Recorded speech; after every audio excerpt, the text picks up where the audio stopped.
Nairehistro na ng DSWD Bicol ang mga mahihirap na sambahayan na natukoy ng listahanan upang maging benepisyaryo ng programang Unconditional Cash Transfer. Kabilang ang mahigit 100,000 mahihirap na sambahayan sa listahanan ang makikinabang sa ayudang UCT kung saan ang bawat sambahayan ay makakatanggap ng 2,400. Kabilang si Ginang Melissa sa mga natukoy na mahirap ng listahanan na magiging benepisyaryo ng UCT. Masasabi ko pong dakilang pasalamat ko sa DSWD na makalaog digdi po. Wala pong maitatabang po ini sa pamilya ko, lalo na po sa mga aki kong mga estudyante na gustong makapagtapos sa eskwela. Sa araw ng pagrehistro, kailangan lamang magdala ng 3 pirasong 2x2 na litrato at photocopy ng isang valid government-issued ID bilang kinakailangan na dokumento para makapagtala sa Land Bank Cash Card Enrollment.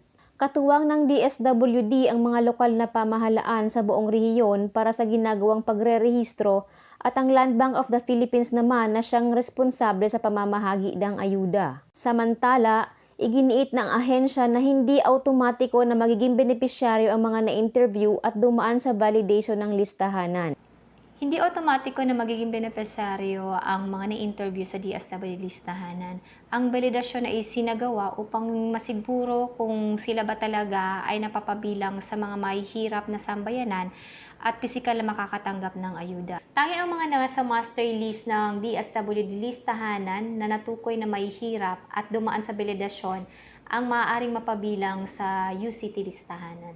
Ayon sa Republic Act 10963, kabilang sa mga benepisyaryo ng programang UCT ay ang mga sambahayan ng Pantawid Pamilya, mahihirap na matatanda sa programang Social Pension at mga natukoy na mahihirap ng listahanan.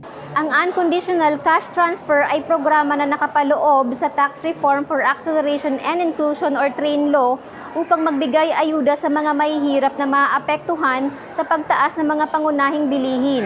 Ang programa ay tatakbo sa loob ng 3 taon simula ngayong 2018. Para sa DSWD Flash Report, Connie Regalario Barameda, DSWD 5.